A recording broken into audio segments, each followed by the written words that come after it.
Alright, today on Bully Talk, we got Mo Barrow. Thank you for your time today. You're welcome, anytime. First question off the bat. How long have you been involved with the American Bully?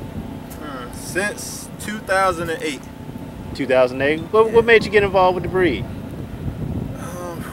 Really try to make a long story short. What happened, me and my wife went to the Lady J Bully reunion in Fayetteville. And we had a bully puppy then. It's kind of funny, my wife's always been afraid of dogs, any kind of dog. She's just afraid of dogs. We had a bully puppy, we went to the show, she saw how friendly all the bullies were, so on and so forth. And from there, everything just took off. It was a slow process, I just saw the shows.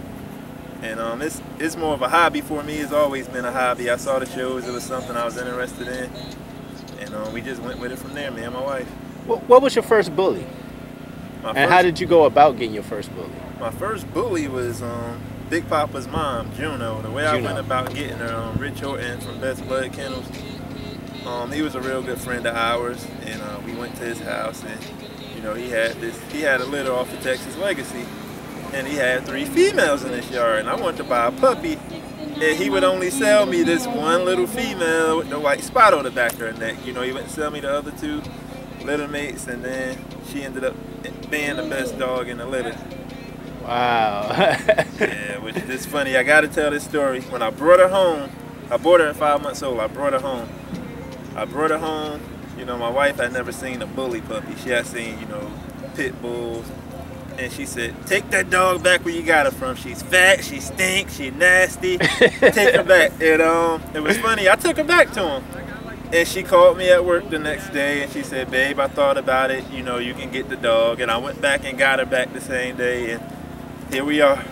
Wow. Last year you had the #1 ranked ABKC champion, Big Poppa. How was that journey for you last year? Long, hard, testing, challenging, fun. It was fun, but long, hard, challenging. It was rough. Did you ever think you'll make it all the way up to the top with him? Oh yeah. I always believed in Poppa. I mean, it was a challenge. You know, we didn't start showing him till March, and I mean, I didn't start showing him until March because going into 2012, I already felt like I had the best dog in the ABKC and it was nothing to prove. But when I saw some of these other dogs get off to a fast start, I said, well, you know, now that's a challenge. Let's see if we can go get him. And he loves it, so that makes it that much easier.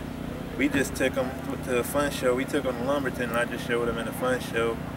And that was just because the whole show he's looking at me like, hey man, we gonna go, we gonna do this, we gonna get me in there, we gonna get in the ring. So he likes the show. He loves the show. I mean, he can tell if I just grab his show lead, no matter where I'm at in the house, he can smell it and he starts going crazy.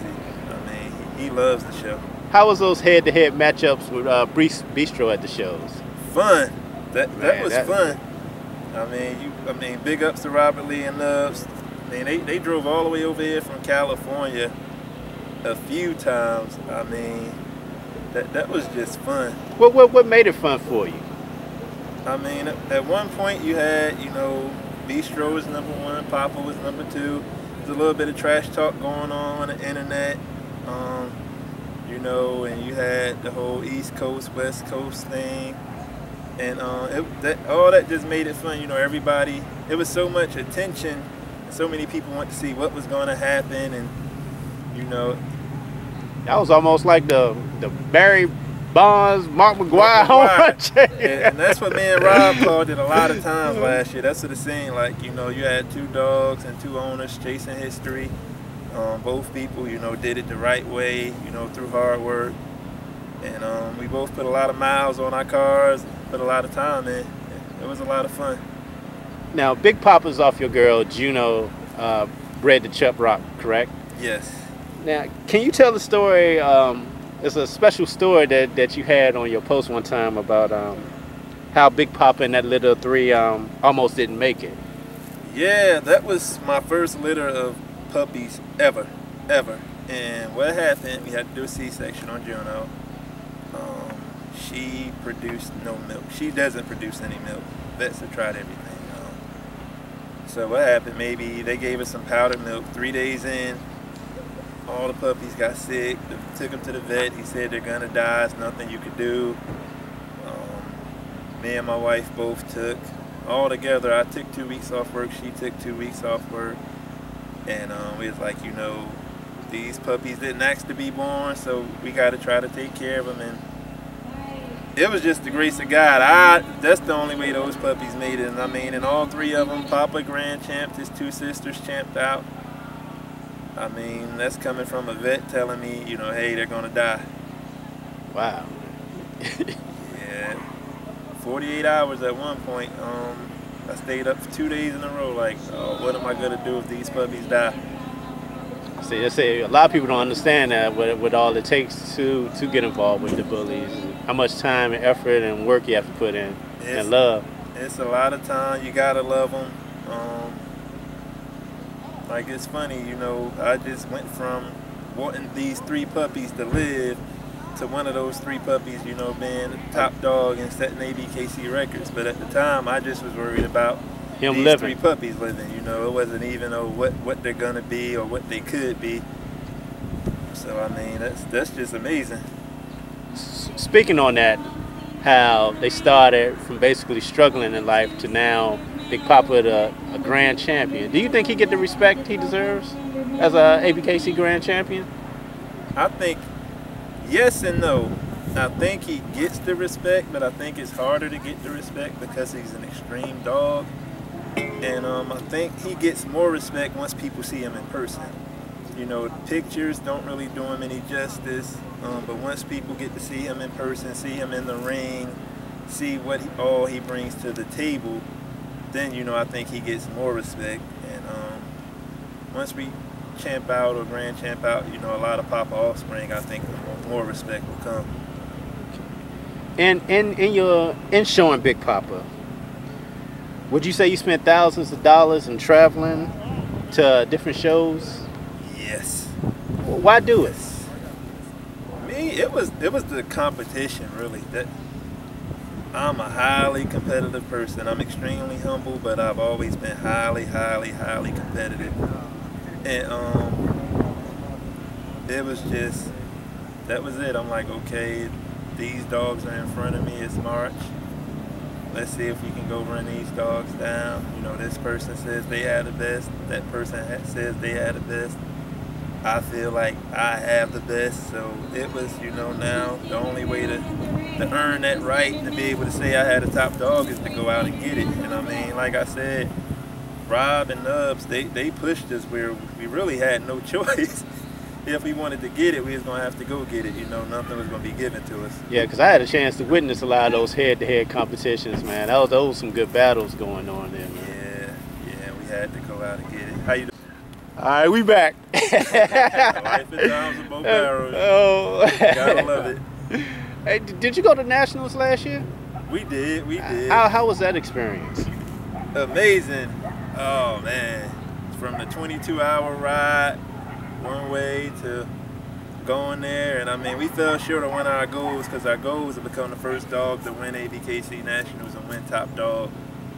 We fell short, but it was amazing. The atmosphere, the dogs, the people, you know, the live stream that Bullypedia had going from the show. You know, my wife being able to be at home in North Carolina and, you know, watch me on TV, on Nationals, you know, even though it was on the internet, and just tell me, you know, how proud she was of us and, you know, how good we did, even though we fell short. That was amazing. Let me ask you a question. As you know, most people who host shows, you know, they fly in the judges and the reps. With ABKC putting on the Nationals, you know, sometimes it's hard for like a lot of the top 10 to travel because of the expenses. Should, with that being said, you think maybe they somehow can help out with those who are in that top 10 to make it out to the Nationals? Did most of the top 10 make it out to the Nationals? Yeah, I believe almost all of the top 10, the majority of the top 10. KO the Beast wasn't there. the majority of the top 10 was at the Nationals. I don't know, you know, that's a lot of money for the whole top 10, maybe the first top No, not saying that. I'm saying for those who might have an issue with it. Yeah, because a lot of people were able to do it on their own to get out there. because people want to see those dogs, you know. The community is growing, the following behind the show ring is growing, you know, where, I mean, you just seen, we were doing an interview with somebody who wanted to just come up and talk to us about Big Poppa, and, you know, he also mentioned Bistro, but, you know, it's a following that's growing behind the show community, and, you know, people want to see these dogs, especially at, you know, the big shows like Nationals. And if somebody's really having trouble, or, you know, if somebody's, you know, if it's in California, you might have top dogs on the East Coast and vice versa. Yeah, I would like to see maybe the registry help out a little bit with that. Let me ask you, has Big Poppa ever been on the cover of any magazines? Stacked Up magazine did a book of champions. He was on the cover of that. My thing, I just refuse to pay to be on the cover of anything. The way I see that is that, you know, you're going to use Poppa to promote the magazine. I'm going to use the magazine to promote Poppa. This is a win-win, but I just can't see me paying a large sum of money to be anybody's mascot or to be on the cover of anybody's anything. Yeah, because I kind of posed the question at the last show asking about that, because with Big Poppa being the representation of the ABKC being top dog, and with a magazine like, for example, like Atomic Dog being, I guess, the #1 magazine for bullies, you know, I posed the question to people, should a Big Poppa grace the cover of Atomic Dog magazine, being he is the ultimate representation of the breed for that year? And not just that. The way I look at Poppa, he's one of the few dogs, he can dominate inside the ring, but he's one of those dogs that is just as impressive outside the ring if you see him in person. And you know, that's rare these days. You know, if we could do the stack ups with him, and, you know, stack him with other dogs, and he would look just as impressive as he does, you know, gating around the ring. But, you know, that's neither here nor there, and, you know, I don't really grind that hard behind the scenes to try to accomplish things like that. And like I said, I just can't see me paying anybody anything to be on the cover of their magazine or for my dog to be called a mascot. I check out your post on Facebook. What part does your faith play in dealing with the bully world? A huge part. I mean, it's still a process. I'm still finding myself, but it plays a huge part because the bully world is cutthroat, and I would tell anybody, you know, it's a lot of good people, but it's a lot of backstabbers and bad people. And but, you know, I've learned now, you know, to turn the other cheek, and turning the other cheek, I mean, I've been coming out on top so far doing that, you know, not really trying to hurt anybody, you know, and not, of course, not physically, but I'm talking about just, you know, business-wise, or saying bad things, or attacking people's character or anything. Just my faith and me trying to be an upright man, and, you know, doing the right thing. It's worked for me so far, so, you know, there's no reason for me to change that. We get a lot of negativity thrown our way, but it's like it just rolls off my back now. Man, I really appreciate your time.